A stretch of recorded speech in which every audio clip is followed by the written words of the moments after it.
আমাদের নদী শাসন নাই, নদী শাসনের কারণে আমাদের এখন আমরা নিঃস্ব হয়ে গেছি।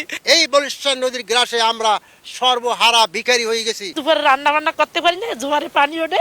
রাত্রে যখন জোয়ার আসে তখন হলো যে ছেলে মেয়েকে নিয়ে মশারি টানায় মশারির ভিতরে বসে থাকি। বাগেরহাট জেলার সর্বদক্ষিণে শরণখোলা উপজেলার বগিগ্রাম, যেখানে আমি দাঁড়িয়ে আছি বলেশ্বর নদীর পাড়ে। এই বলেশ্বর নদী গ্রাস করেছে এই বগিগ্রামের 1 থেকে 3 অংশ।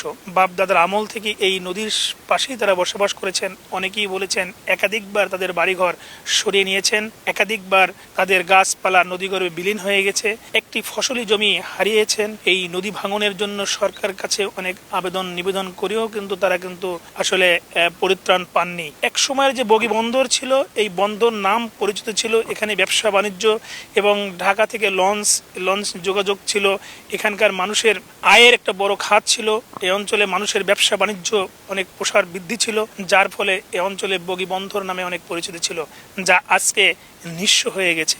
এই এলাকার মানুষের এখন ফুটবল খেলার মাঠ নেই, শিশুদের জন্য স্কুল, কলেজ, মাদ্রাসা এবং এখানে লঞ্চ ঘাট সহ বিভিন্ন হাট বাজার নদীগর্ভে বিলীন হয়ে গেছে, যার ফলে এখানকার মানুষ প্রতিনিয়ত কিন্তু দুর্ভোগের সাথে তাদের জীবনযাপন করতে হয়। এই নদী হাজার হাজার বিঘা জমি আমাদের চলে গেছে, এই নদীতেই আমাদেরকে শেষ করছে। এখানে বগি বন্দর নামে বন্দর ছিল, কাঠ কাটতো জঙ্গলে, এখন আমাদের সেই কোনো কিছুই নেই। আমরা নদীর শাসনে, আমরা নদীর কবলে পড়ে আমাদের বিষয় সহায় সম্পত্তি সব শেষ। আজকের হাজিবাড়ি ছিল আমার মনে হয় এই জায়গায় 4 কিলোমিটার দূরে, 5 কিলোমিটার দূরে ছিল হাজিবাড়ি, তারপর পঞ্চায়েত বাড়ি, তারপর মুন্সিবাড়ি, নাম করা মুন্সিবাড়ি, পঞ্চায়েত বাড়ি, মাঝিবাড়ি, নাগালা মাঝিবাড়ি। এখন যে খালের ভাঙ্গনের মাঝিবাড়ি চলে গেছে, সে বাড়িও নাই বলা যায়, ঠিক আছে, নাই বলতে কোয়া যায়। এই বগির বাড়ি কোনো একদিন ছিল, ঢাকার বাড়ি গেছি চলিয়া, ঢাকায় দিয়ে জিনিস কিনবো, আমরা বলছি ঢাকায় দিয়ে কিনবো কোনো, আমাদের বগিতে তো পাওয়া যায়, ঢাকার থেকে আনবো কি জন্য। এই বগির বাড়ির নাম ছিল বগি টাউন, বগি বন্দর নামে পরিচিত ছিল। এই বলিষ্ঠ নদীর গ্রাসে আমরা সর্বহারা ভিখারি হয়ে গেছি। কেউ জমি জমা নাই বলতে বলা যায়, একদম যে কিছু লোকান আছে তারাও ওই বলিষ্ঠ নদীর মাঝখানে ভাসতেছে, ঢবাডুবু খাইয়ে তারপরে বাস করতেছে। আস্তে আস্তে বিলীন হয়ে গেছে, এখন যাইতে আছে। হ্যাঁ, গ্রাম এককালের সবই নানান জায়গায় চলে গেছে, করবে কি? ওই কিছু আছে ওই রাস্তার পাশাপাশি, আর তো এর পাশেই আর সুন্দরবন। এই সুন্দরবন এবং বগিগ্রামের মাঝখান থেকে একটি ভারানী নদী চলে গেছে। এই নদীটি ভাঙতে ভাঙতে অনেকটা বড় হয়ে গেছে, যার ফলে এই নদীর সাথে তাদের জীবন যে চলার সেই রকম তাদের কোনো পরিস্থিতি নাই। তারা বলছেন যে বেড়িবাঁধের উল্টো পাশে কিছু ঘর বাড়ি রয়েছে এবং এর পাশেই রয়েছে অসংখ্য মানুষ। একসময় যারা কৃষিবাদা এবং ফসলি জমি চাষাবাদ করতেন, তারা আজ জেলে সম্প্রদায়ের তাদের নাম লেখাতে বাধ্য হয়েছেন শুধুমাত্র নদী ভাঙনের কবলে পড়ে। আমার বয়সে যা দেখছি স্বাধীনের পরে থেকে এ পর্যন্ত তার কিছুই নাই, সম্পূর্ণ নদীর গর্ভে বিলীন। বাড়ি ঘর, ব্যবসা প্রতিষ্ঠান, লঞ্চ স্টেশন যা কিছুই ছিল সম্পূর্ণ এই নদীতেই শেষ।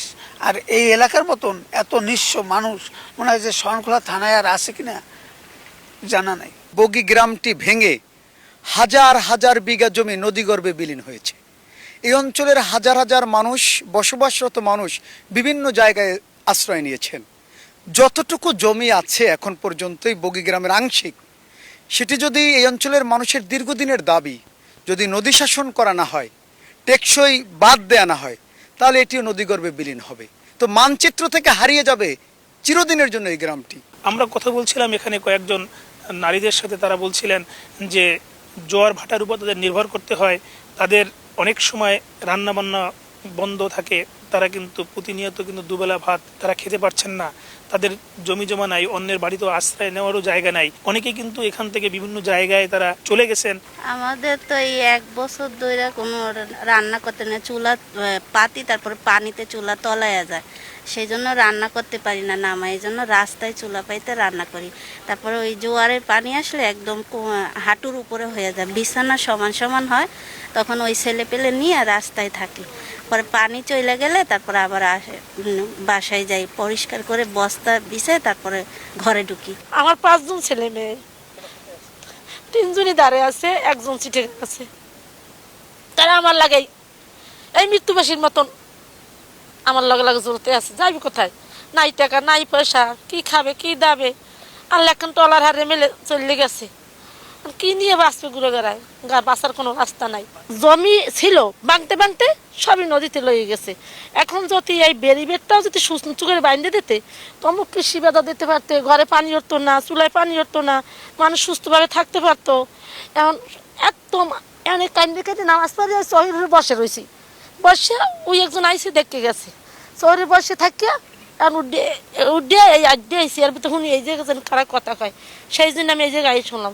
নাহলে যে কত ঘর কত কিছু বানছি, একটা পুষ্করণী বেড়া মাছ ছিল, লক্ষ লক্ষ টাকার মাছ বিক্রি করতে পারতাম। এই রেমেল আইয়া ভাঙ্গে চুরিয়ে সব মাছ নিয়ে গেছে।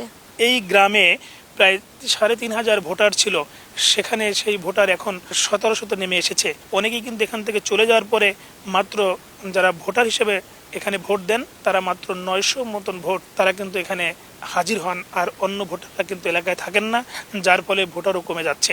আমরা বিভিন্ন সময়ে স্থানীয় ইউনিয়ন পরিষদ, জনপ্রতিনিধি, রাজনৈতিক ব্যক্তি তাদেরকে নিয়ে আমরা কিন্তু বিভিন্ন সময়ে কাজ করছি। সেই জায়গা থেকে এবারও আমরা পরিকল্পনা করেছি, এখানে আমরা পানি উন্নয়ন বোর্ডকে সম্পৃক্ত করেছি, সাথে বিভিন্ন এনজিওদেরও সম্পৃক্ত করেছি। তাদের সাথে বসে আরো কিভাবে এটাকে স্থায়ীভাবে একটা সমাধানে আসা যায় সেই জন্য আমরা একসাথে কাজ করছি। এই মানচিত্র থেকে হারিয়ে যাওয়ার আগেই শুধু তাদের একটাই দাবি যে এই বগি গ্রামটা রক্ষা করার জন্য নদী শাসন একান্ত প্রয়োজন। নদী শাসন করা হলে এই গ্রামটা টিকবে, না হয় মানচিত্র থেকে হারিয়ে যাবে। শরণখোলা উপজেলার প্রত্যন্ত বগি এলাকা থেকে এই ছিল আমার কাছে সবশেষ। আলী আকবর টুটুল, সময় সংবাদ, বাগেরহাট।